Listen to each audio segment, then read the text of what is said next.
Good morning, students. Today we study about the soil profile. The soil profile is the term used for the vertical section of mature soil, generally up to the depth of 2 meters or up to the parent material, to show different layers of horizons of soil for the study of soil in its undisturbed state. It is made up of a succession of horizontal layers or horizons, each of which varies in thickness, color, texture, structure, consistency, porosity, acidity, and composition. In general, soil having 4 horizons as organic or O horizon and 3 mineral horizons, that is A horizon, B horizon, C horizon. Some workers recognize a D horizon in which between C and R horizon. R horizon is the consolidated bedrock on which a soil profile rests. A and B horizons form the true soil or solum. Each horizon of soil profile is further subdivided. First one, that is O horizon. The uppermost horizon of soil profile is called O horizon or litter zone. It is present in soil of forest but absent in the soils of deserts, grasslands and cultivated field. It includes following two subtypes: O1 and O2 horizon. In O1 horizon, loose leaves and organic debris are present, and in O2, organic debris partly decomposed or matted are present. In O1 horizon, it is the top layer of soil consisting of freshly fallen water, that is dead leaves, twigs, bark, flowers, fruits and animal excreta and remains. In this zone, original form of plant and animal residues can be recognized with the naked eye, and in it the decomposition has not yet started. The O1 level may be seasonal in nature. It is thickest in a deciduous forest immediately after leaf fall, when the forest floor is covered with fresh leaves and is virtually gone by the end of the following summer, when the leaves have largely decomposed. O2 horizon. O2 horizon underlines O1 or litter horizon and contains blackened unrecognizable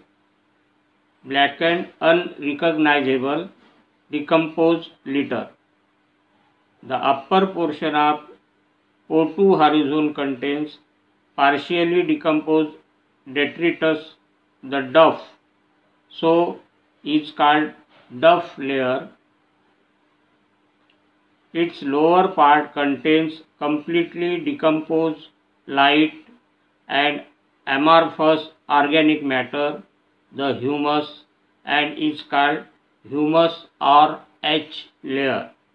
Insects and other small animals are abundant in this layer. Then A horizon. Underlying the litter zone is the A horizon or topsoil, It is the zone of eluviation or leaching, or the horizon in which minerals are brought into aqueous suspension or solution and move downward through the soil.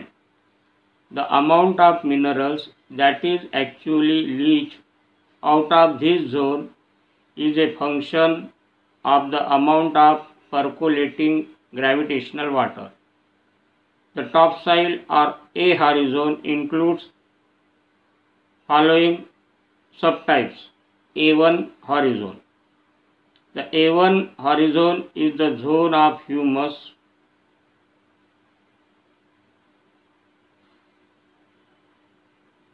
incorporation with minerals of soil. It is almost always dark colored and relatively rich in organic materials, thoroughly mixed with the mineral soil. Microorganisms like bacteria and fungi are present in huge numbers in A1 horizon or A1 layer. Then A2 horizon. The A2 horizon underlies A horizon, A1 horizon, and is the zone of maximum leaching, eluviation, that is eluviation. It contains less humus and is a light colored horizon from which materials like silicates, clays, oxides of iron and aluminium, etc. are being removed at the greatest rate. Next is B horizon.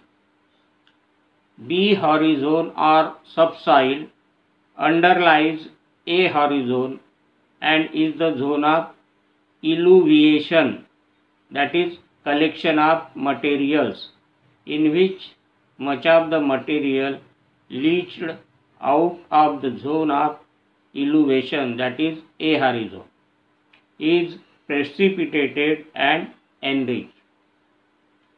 It is coarse textured and deep colored with aluminium, iron and organic colloids, and it is rich in clay.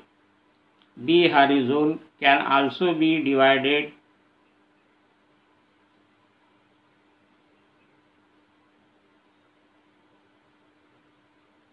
into three zones, of which B1, B are the transitional to A and the C horizon.